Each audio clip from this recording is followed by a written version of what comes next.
அதே மாதிரி பாருங்கள் எவ்வளோ சிப்பு சின்னதாக உடஞ்சிருக்கு பாருங்கள். சரிதா? பாருங்கள் இந்த பிளாஸ்டிக் எல்லாமே துண்டாக உடஞ்சிருக்கு.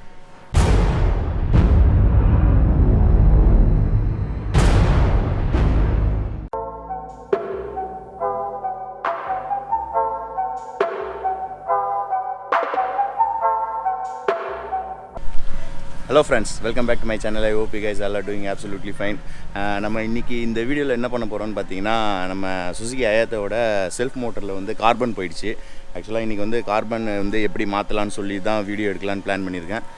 அண்ட் அதே மாதிரி கார்பனும் வாங்கிட்டேன். ஆக்சுவலாக இது வந்து ஆல்மோஸ்ட் எவ்வளோ 9 இயர்ஸ் ஆகிடுச்சு வண்டி வாங்கி. ஏற்கனவே அந்த ஆர்மிச்சர் இருக்கும்ல, அந்த இதுவே ஏற்கனவே கொஞ்சம் இப்போ தேஞ்சிருந்தது லாஸ்ட் டைம் போட சொல்ல. இந்த வாட்டி வந்து இப்போ நான் கலட்டிட்டு எப்படி மாட்டுறதுன்னு நான் உங்களுக்கு காட்டுறேன். அதே மாதிரி பார்த்தீங்கன்னு வச்சுக்கோங்களேன், ஏற்கனவே வந்து ஹயாத்தில் வந்து என்னாச்சுன்னா பேட்ரி வந்து ஃபால்ட்டாக இருக்குது. நான் புது பேட்டரிக்கு வந்து ஆர்டர் கொடுத்துருக்கேன். அது இன்னொரு 2-3 டேஸில் வந்துடும். நான் இப்போ வந்துட்டு அந்த செல்ஃப் மோட்டரை வந்து கலட்டி அந்த கார்பன் எல்லாம் செக் பண்ணி பார்த்துட்டு ஓகே ஆயிடுச்சுன்னா புது பேட்டரி போடுவேன். அப்படி இல்லைனா செல்ஃப் மோட்டர் அப்படியே வச்சுட்டு புது பேட்டரியை வந்து கேன்சல் பண்ணிவிடுவேன். இப்போ வந்து எப்படி கலட்டி மாட்டுறதுன்னு சொல்லி நம்ம போய் பார்க்கலாம். Let's go. வண்டி இங்கே தான் இருக்குது. பாவம் நம்ம எக்ஸ்பல்ஸ் அப்படியே கிடக்கு, எடுக்கவே இல்லை. உங்களோட டூல் கிட்டு இதுதான் வந்து அந்த சுசுகி ஒரிஜினலே வாங்கிட்டேன். செல்ஃப் மோட்டர் கார்பனு இதுதான். இப்போ வந்துட்டு நம்ம வந்து இதை கலட்டலாம். இந்த யூனிட்டை கலட்டணும். இந்த 2 ஸ்டார் ஸ்க்ரூ கலட்டணும்னு வச்சுக்கோங்களேன். இந்த ஸ்க்ரூ வந்து பயங்கர லென்த்தாக இருக்கும் உள்ள. அதை ஃபுல்லாக கழட்டிட்டு இந்த யூனிட்டை தட்டி அப்படியே வெளியே எடுத்துட வேண்டியதான். எடுத்தாச்சுன்னா வந்து நம்மளுக்கு வந்து அந்த ஆர்மிச்சரும் அந்த கார்பன் இதுவும் வந்து தனியாக வந்துடும். அதுக்கப்புறம் மாட்ட சொல்ல கரெக்டாக அந்த கார்பன் ஸ்ப்ரிங்கை அமுக்கி கரெக்டாக உள்ளே விட்டு மாட்டிட்டோன்னா பக்காவாக ஒர்க் ஆக ஆரம்பிச்சிடும். இது இப்போ கலட்டினோன்னே எனக்கு ரிசல்ட் தெரிஞ்சிடும். இது வந்து இப்போ கார்பன் மாற்றினா வேலை செய்யுமா செய்யாதான்ட்டு. ஸோ இப்போ நம்ம கழட்டிட்டு அதுக்கப்புறம் அப்படியே கண்டினியூ பண்ணலாம். ஓகே, இப்போ வந்துட்டு நம்ம டூல் பாக்ஸ் எடுத்தாச்சு. இது இருக்குது. இப்போ வந்து அந்த ஸ்க்ரூ வந்து ஸ்லிப் ஆகாத மாதிரி கரெக்டான சைஸ் எடுக்கணும். மேபி ஸ்லிப் ஆகிடுச்சுன்னு வச்சுக்கோங்களேன், த்ரெட்டு போய்டும் அதில். அதுக்கப்புறம் நம்ம செல்ஃப் மோட்டரை கழட்ட முடியாத, ரொம்ப கஷ்டமாயிடும். அதனால் வந்துட்டு கரெக்டாக வேணுன்ற டூல்ஸை மட்டும் எடுத்து வச்சுக்கலாம். மீதி டப்பா ஓரம் கட்டிட்டு இப்போ இதை கலட்டலாமா? ஓகே, கலட்டுவோம்.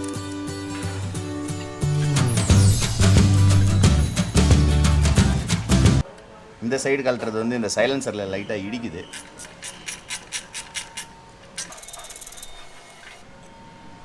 ஓகேங்களா?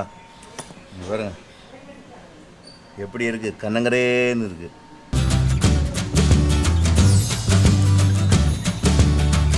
எனக்கு தெரிஞ்ச அந்த உள்ளே வந்து அந்த கார்பன் இது வந்து ஃபுல்லாக காலியாக இருக்கும்னு நினைக்கிறேன். இங்கே பாருங்க எப்படி இருக்குது. சரி, ஓகே, நம்ம கலட்டி பார்த்துடலாம் எப்படி இருக்குன்ட்டு. இப்போ பார்த்திங்கன்னா இந்த 2 ஸ்க்ரூவை வந்து நம்ம கலட்டியாச்சு. இதுவே வந்து நம்மளுக்கு வந்து பயங்கரமாக வந்து அந்த கார்பன் இருக்குது இந்த ஸ்க்ரூலேயே. அதே மாதிரி இப்போ என்னன்னா வந்துட்டு இந்த கப்பை வந்து வெளியே எடுக்கணும். நம்ம உள்ளே அப்படியே வெளியே எடுக்கணும். இப்போ இது வந்து இங்கே சைலன்சரில் இடிக்குது. ஸோ நம்ம வந்து இந்த சைலன்சர் 2 போல்ட்டை கழட்டிட்டு அதுக்கப்புறம் இந்த பக்கம் கொஞ்சம் லூஸ் பண்ண வேண்டியது இருக்கும். லூஸ் பண்ணிவிட்டு இல்லை மேபி இதை கலட்டினாலே இது அழகாக வெளியே வந்துடும்னு நினைக்கிறேன். ஏன்னா நான் கலட்டி கிட்டத்தட்ட ஒரு 4-5 வருஷம் ஆச்சா. அதனால் வந்துட்டு இந்த வாட்டி வந்து இப்போது சைலன்சர் இதை மட்டும் கொஞ்சம் லூஸ் பண்ணிவிட்டு அதுக்கப்புறம் அது வெளியே எடுத்துகிட்டு அதுக்கப்புறம் உங்களுக்கு காட்டுறேன் அது எப்படி இருக்குன்ட்டு. ஓகே, இது பார்த்தீங்களா? இப்போ வந்து இதை வந்து கலட்டியாச்சு. எனக்கு தெரிஞ்சு நம்ம கார்பன் போட்டாலும் வேலை செய்கிறது வந்து ஒரு 50% தான் சான்ஸ் இருக்குது. எதனாலன்னு பார்த்தீங்கன்னா இங்கே உள்ளே பாருங்கள் தெரியுதா? இந்த இடம் பார்த்தீங்கன்னு வச்சுக்கோங்களேன், ஃபுல்லாக அவ்வளோ கன்றாவியாக இருக்குது உள்ளே. இங்கே பாருங்கள், இப்போ கையில் இப்படி தொட்டுட்டு எடுக்கிற பாருங்கள். இங்கே பாருங்கள், இல்லை கார்பன் துண்டாக இருக்குது. பழைய கார்பன் எப்படி ஆயிடுச்சு பாருங்கள், தெரியுதா? இப்போ இது ஃபுல்லாகவே வந்து நான் வந்து வாஷ் பண்ணி செக் பண்ணி பார்க்கணும். அது ஃபுல்லாகவே நான் இப்போ வந்து ஃபுல்லாகவே க்ளீன் பண்ணிவிட்டு அதுக்கப்புறம் அதோடய ரிசல்ட் என்ன ஆகுதுன்னு சொல்லிட்டு நான் உங்களுக்கு காட்டுறேன். அதே மாதிரி பேட்ரி மாற்றணும். பேட்ரி மாற்றிட்டு செல்ஃப் பக்காவாக வேலை செய்தா இல்லையான்னு நான் உங்களுக்கு சொல்கிறேன். ஆனால் பேட்ரி மாற்றுறதுக்கு இன்னும் 2-3 நாள் ஆகும். நான் அதுக்கு முன்னாடியே வந்து இதை போட்டுட்டு எக்ஸ்பல்ஸ்லேருந்து கனெக்ஷன் எடுத்து ட்ரை பண்ணி பார்க்குறேன். ஓகே, இப்போ இதை க்ளீன் பண்ணிட்டு நான் உங்களுக்கு காட்டுறேன். ஓகே ஃப்ரெண்ட்ஸ், இப்போ பார்த்தீங்கன்னா வந்துட்டு செல்ஃப் மோட்டரை வந்து ஃபுல்லாக கழட்டியாச்சு. இங்கே பாருங்கள், இந்த உள்ளே இருக்கிற அந்த பீஸையும் கழட்டிட்டேன். அது உள்ளே வர்ற பீஸு இந்த பீஸ் தான். இதுதான் போய்ட்டு அங்கே உள்ளே லாக் ஆகும். இப்போ என்ன ஆச்சுன்னா இதில் வந்து இப்போ கார்பன் நான் ஃபிக்ஸ் பண்ணால் கூட ஓரளவுக்கு செல்ஃப் வந்து கொஞ்சம் அட்லீஸ்ட் ஒரு 1 இயருக்காக தான் செல்ஃப் வேலை செய்யும். ஏன்னா இது வந்து எவ்வளோ தேஞ்சிருக்குன்னு பார்த்தீங்களா சைடில் தெரியுதா? இப்போ இது கூட பிரச்சனை கிடையாது. இப்போ எனக்கு வந்து நான் வாங்கின ஸ்பேர் பார்த்தீங்கன்னா வெறும் கார்பன் வரைக்கும் தான் வாங்கியிருக்கேன். கார்பன் மேலே அந்த நட்டு இருக்குல்ல, அது மட்டும் தான் வாங்கியிருக்கேன். இது உள்ளே வர்ற பீஸ் என்ன இருக்குன்னா, இந்த பீஸ் வந்து ஒரு 2-3 இடத்துல பிளாஸ்டிக் வந்து உடஞ்சிருக்கு இந்த பீஸ். இப்போ நான் வந்து இப்போ ஸ்பேர் பார்ட்ஸ் கடையில் போய்ட்டு இந்த பீஸ் கிடைக்குதான்னு பார்க்கணும். இந்த பீஸ் கிடச்சா மட்டும்தான் என்னால் வந்து புது கார்பனை போட்டுட்டு செல்ஃப் செக் பண்ண முடியும். இல்லைனா வந்து இந்த ப்ராஜெக்ட் வந்து கேன்சல் ஆகிடும். இது கிடைக்குதான்னு பார்க்கணும். இப்போ போயிட்டு நான் செக் பண்ண போகிறேன். செக் பண்ணிட்டு இப்போ ஆல்மோஸ்ட் டைம் வந்து ஒரு 5:30 ஆயிடுச்சு. நான் செக் பண்ணிட்டு நாளைக்கு உங்களுக்கு மாட்ட சொல்ல நான் உங்களுக்கு காட்டுறேன் இது கிடச்சிதுன்னா. அப்படி இல்லைனா இந்த வீடியோவை வந்து அப்படியே க்ளோஸ் பண்ணிவிடுவேன். ஓகே ஃப்ரெண்ட்ஸ், பாய். அதே மாதிரி பாருங்கள் எவ்வளோ சிப்பு சின்னதாக உடஞ்சிருக்கு பாருங்கள். சரிதா? பாருங்கள் இந்த பிளாஸ்டிக் எல்லாமே துண்டாக உடஞ்சிருக்கு. அதே மாதிரி இந்த வயர் கட்டாகி போயிடுச்சு. இதுதான் இந்த கார்பனில் வர்றது. ஆக்சுவலாக வந்து இதில் வருது பாருங்கள், நெட்டில் வருது பார்த்தியா, நெட்டு தெரியுதா? நெட்லேருந்து அப்படியே ஒரு காப்பர் வயர் கனெக்ட் ஆகி கார்பனில் கனெக்ட் ஆகுதுல்ல, அது ஆக்சுவலாக வந்து இந்த இதுதான். இந்த வயரில் வந்து நான் சால்ட்ரிங் பண்ணணும். சரி, இப்போ நான் கடைக்கு போயிட்டு அது கிடைக்குதா இல்லையான்னு பார்த்துட்டு நான் உங்களுக்கு அப்டேட் பண்ணுறேன். ஓகே ஃப்ரெண்ட்ஸ், இப்போ தான் வந்துட்டு கடைக்கு போயிட்டு இந்த பிளாஸ்டிக் வாங்கணும்னு சொன்னேன்ல, இது வந்து ஓரளவுக்கு அந்த ஷேப்பில் கொடுத்துருக்காங்க. பட் ஆனால் அது கரெக்டாக அந்த கப்பில் உட்காரல. பட் ஆனால் சைடில் லைட்டாக நம்ம ஹீட் பண்ணோன்னா கண்டிப்பாக அந்த கப்புக்குள்ளே போயிட்டு ஓரளவுக்கு சீட்டிங் ஆகிடுச்சுன்னா இந்த கார்பன்லாம் உள்ளே வச்சு ஃபிக்ஸ் பண்ணிடலான் இருக்கேன். பார்த்தீங்கன்னா இதுதான் அந்த கப்பு. இது புதுசு, இது உடஞ்சது. ஆல்மோஸ்ட்டு பார்த்தீங்கன்னா இந்த 2 ஸ்க்ரூ இது கரெக்டாக இருக்குது, இந்த லென்த்து கரெக்டாக இருக்குது. பட் ஆனால் இந்த கர்வ் வருது பார்த்தீங்களா, இந்த கர்வ் வந்து இதில் இல்லை. ஆக்சுவலாக வந்து கொஞ்சம் லென்த்து கம்மியாக தான் கொடுத்துருக்காங்க. இதில் பாருங்கள்,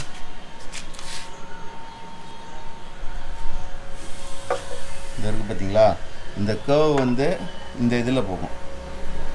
தெரிய மாட்டேங்குது. இந்த பாருங்கள், இந்த ஒரு ஸ்டெப் தெரியுதுல்ல, இந்த ஸ்டெப்பில் தான் வந்துட்டு இந்த கர்வ் உள்ளே போய் உட்காரணும். இது வந்து ஒரு 2-3 mm தான் கொஞ்சம் டிஃப்ரென்ஸ் இருக்குது. இந்த ஒயிட்டில் வந்து பார்த்திங்கன்னா ஒரு 2-3 mm தான் டிஃப்ரென்ஸ் இருக்குது. மற்றபடி எல்லாமே கரெக்டாக ஃபிக்ஸ் பண்ணிவிட்டு என்ன பண்ணிடுவோம், இந்த பக்கத்தில் லைட்டாக ஹீட் பண்ணி உள்ளே அமிச்சிட்டேன்னா அப்படியே உள்ளே போய் சீட்டிங் ஆகிடும்.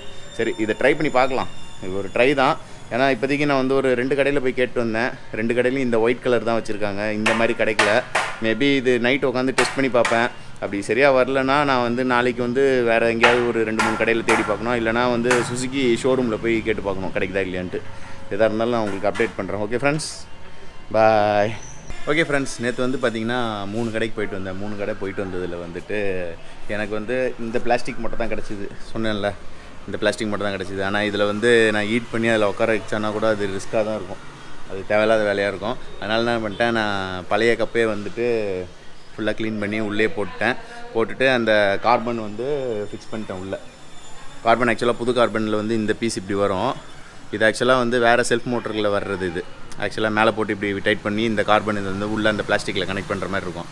ஆனால் இந்த செல்ஃப் மோட்டரில் பார்த்தீங்கன்னா உங்களுக்கு இந்த இடத்துல வரும் தெரியுதா, இதிலே ஃபிக்ஸ்டில் இருக்கும். அதனால் என்ன பண்ணிட்டேன், இதை வந்து நான் கட் பண்ணி இதில் வந்து நான் உள்ளே சால்ட்ரிங் அடிச்சிட்டேன். இதை வந்து நான் கட் பண்ணி அந்த உள்ளே வர்ற வயரில் நான் சால்ட்ரிங் பண்ணி உள்ளே மாட்டிட்டேன். இப்போ வந்துட்டு இதை வந்து பக்காவாக ஃபிக்ஸ் பண்ணியாச்சு. இப்போ இதை வந்து வண்டியில் மாட்டிட்டு வண்டியை ஸ்டார்ட் பண்ணி நான் செல்ஃப் போட்டேன்னா அந்த சவுண்டு கரெக்டாக கேட்குதான்னு பார்க்கணும். கேட்டுச்சுன்னா நான் புது பேட்டரி போடுவேன். அப்படி இல்லைனா இந்த ப்ராஜெக்ட் அப்படியே ட்ராப் பண்ணிட்டு அப்படியே என் ஃப்ரெண்டுக்கு வண்டி கொடுத்துட வேண்டியதான். ஆக்சுவலாக காஞ்சனகிரி ஹில்ஸ் வந்தால அந்த பையன் வந்துட்டு கீர் வண்டி ஓட்டி ப்ராக்டிஸ் பண்ணணுன்றதுக்காக என்னோடய ஹயாத் கேட்டிருந்தான். அதனால தான் அவனுக்காக தான் இப்போ வந்து பின்னாடி டியூப்லெஸ் டயர் போட்டேன்.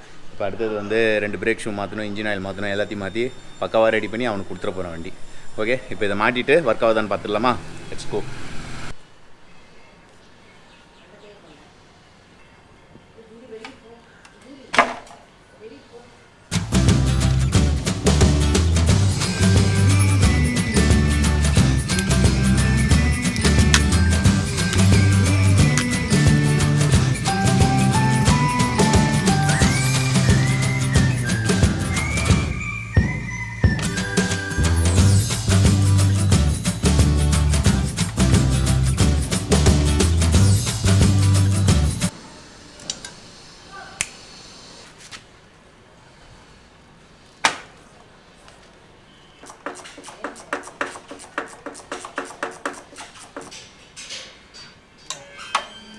ஓகே ஃப்ரெண்ட்ஸ், இப்போ பார்த்தீங்கன்னா வந்துட்டு நம்ம எக்ஸ்பல்ஸ்லேருந்து பேட்டரியை கழட்டி ஹயாத்தில் வந்து மாட்டிட்டேன்.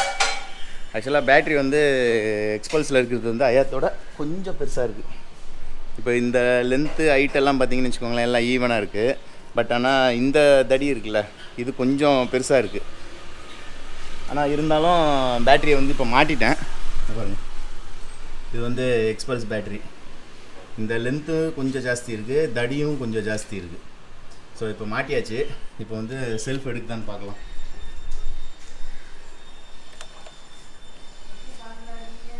ஓகே, ஆரன் அடிப்போம். ஓகே, செல்ஃப் அடிக்கலாமா? ரெடி?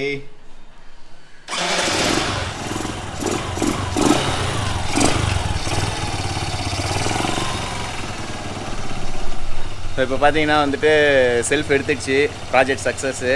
ஆனால் அதே மாதிரி வந்து ஸ்டார்ட் ஆக சொல்லியும் சரி, ஆஃப் பண்ண சொல்லியும் சரி, அந்த செல்ஃப் மோட்டரோட அந்த ஆர்மிச்சரா அது இருக்குல்ல, அந்த இதோட சவுண்ட் மட்டும் கொஞ்சம் எக்ஸ்ட்ராவாக கேட்குது. இப்போ பாருங்கள், ஆஃப் பண்ணுறேன்.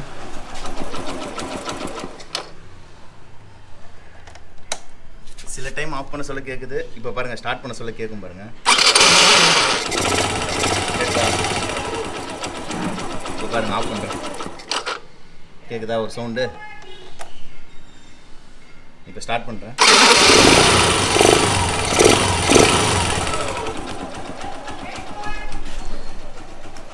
ஸோ எப்படி பார்த்தாலும் வந்துட்டு பேட்ரி ஆர்டர் கொடுத்தது அப்படியே ஆர்டர் கொடுத்ததாகவே இருக்கட்டும். ஏன்னா அது இப்போ புது பேட்ரி வாங்கி மாட்டிட்டேன்னு வச்சுக்கோங்களேன், அது பாட்டு என் ஃப்ரெண்டு வந்து செல்ஃப் போட்டு காலையில் யூஸ் பண்ணிப்பான். ஏன்னா அவனுக்கு அப்புறம் கிக் அடிக்க தெரியாமல் கஷ்டப்பட்டுட்டு இருக்கிறதுக்கு நம்ம செல்ஃப் மோட்டரை ரெடி பண்ணி இப்போ புது பேட்ரி போட்டு கொடுத்தாச்சுன்னா அவன் பாட்டு ஜாலியாக ஓட்டிகிட்டே இருப்பான். ஓகே ஃப்ரெண்ட்ஸ், அதுக்கப்புறம் வந்து எங்கள் வீடோட ஹவுஸ் டூரோட வீடியோ ஒன்று எடுத்து வச்சுருக்கேன். இந்த வீடியோக்கு அடுத்தது அதையும் அப்லோட் பண்ணுறேன். அதே மாதிரி வந்து மைலேஜ் டெஸ்ட்டு, பிரேக் டெஸ்ட்டு இதெல்லாம் வந்துட்டு புது வண்டி வந்து 2 வண்டி ரெடியாக இருக்குது. அந்த வண்டியும் கூடிய சீக்கிரத்தில் போடுறேன். அதே மாதிரி மண்டே டியூஸ்டே கம்மிங் மண்டே தான் நினைக்கிறேன். ஆமாம், கம்மிங் மண்டே வந்துட்டு காரில் வந்து ஒரு சின்ன ட்ரிப் ஒன்று போயிட்டு பிளான் பண்ணியிருக்கு. எதுவும் பெரிய ஸ்பாட்லாம் கிடையாது, சும்மா அப்படியே தமிழ்நாடு பார்டர் அப்படியே ஒரு ரவுண்ட் அடிச்சுட்டு வர்ற மாதிரி தான் பிளான் பண்ணியிருக்கு. ஒரு ஃப்ரெண்டு ஒரு தோப்பு ஒன்று வாங்கியிருக்கான்.